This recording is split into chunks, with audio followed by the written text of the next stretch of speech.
I'm staring at my spreadsheet right now, and honestly, I just want to close the laptop and pretend this week didn't happen. I usually come here with a number, a win. Even if it's small, like finding an extra 20 bucks to throw at the credit card or skipping a lunch to pay down the balance. But this week, the number is zero. A big, round, flat zero. I made my minimum payments, sure, but beyond that, nothing. And the guilt I feel right now is surprisingly heavy. It feels like I'm moving backward just by standing still. This is my real-time journey, not expert advice. Here is exactly what happened. You know, when I started this debt-free buddy project, I had this movie montage in my head. I thought it would be this linear, heroic climb where every single week I'd be slashing away at the debt monster. But reality isn't a montage. Reality is messy. And right now, the reality is that the momentum I thought I had just hit a brick wall. I've been sitting here for 20 minutes trying to figure out how to spin this. How do I make paying nothing extra sound like a win? I can't, because it doesn't feel like a win. It feels like stagnation. I look at social media and everyone else seems to be posting these massive payoff screenshots. Just paid off $5,000 or debt-free in 6 months. And here I am, struggling to find $5. I think the hardest part is the internal narrative. My brain is telling me that if I'm not moving forward at 100 miles per hour, I'm failing. I feel like a fraud. How can I document a journey if I'm parked on the side of the road? I looked at my tracking chart, the one with the red line for debt and the green line for payments. And for the first time in 2 months, the lines are just flat. Horizontal. It's uncomfortable to share this. I wanted to come on here and tell you I found a way to squeeze out an extra 50 bucks.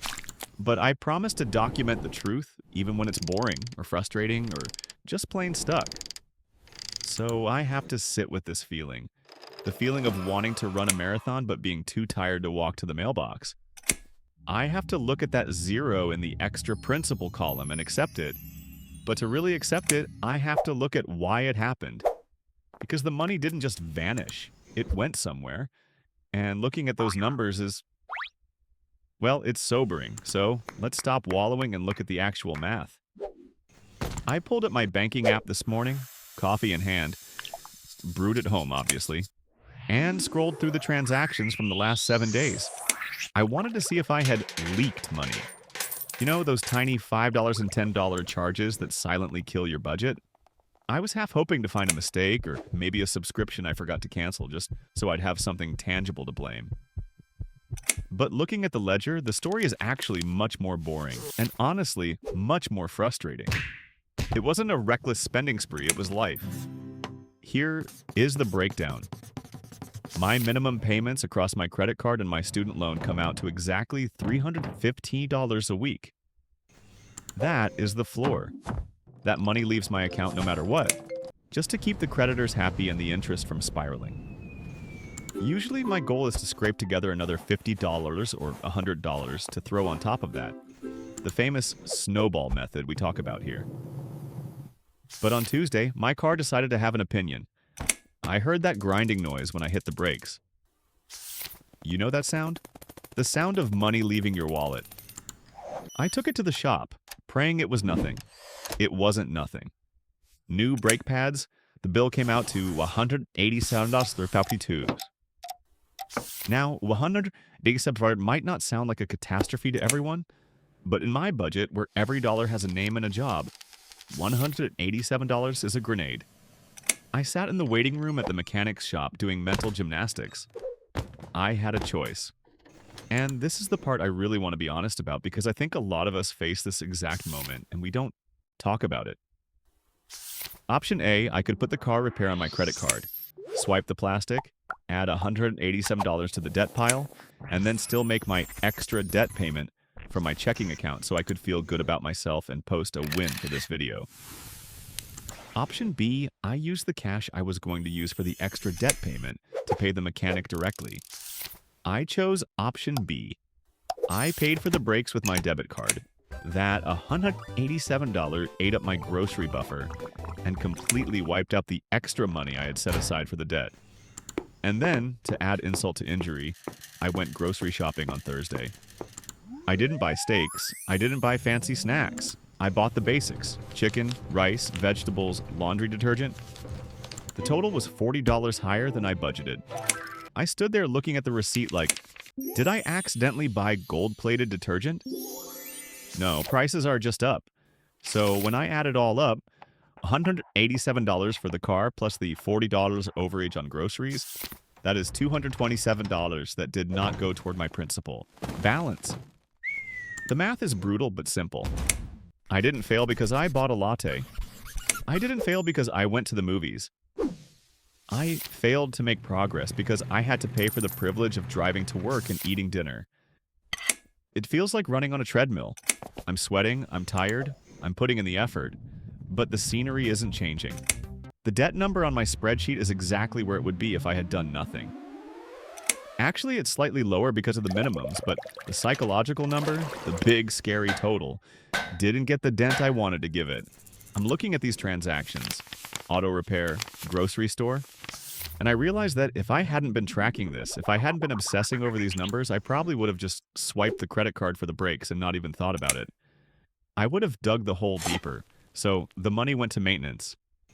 It went to keeping my life operational, and while that's not exciting and it doesn't make for a viral screenshot of a zero balance alert, it is the reality of the situation. I spent my wealth on stopping power for my car. I realized something crucial while I was driving home with my new silent brakes.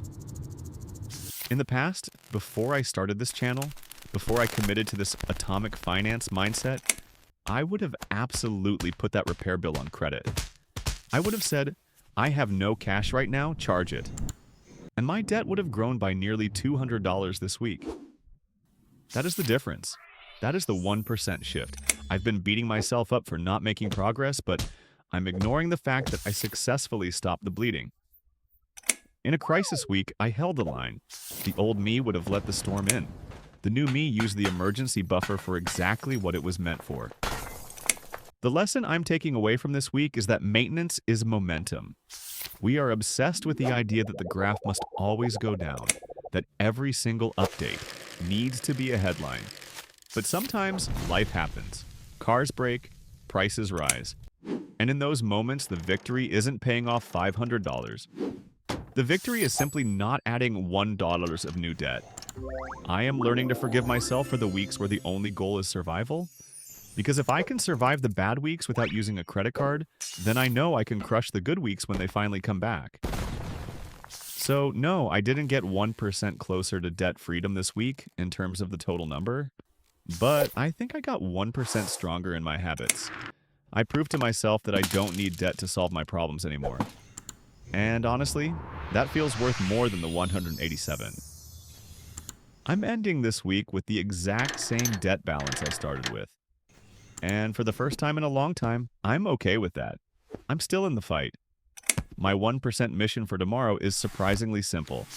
I am not going to pay anything extra.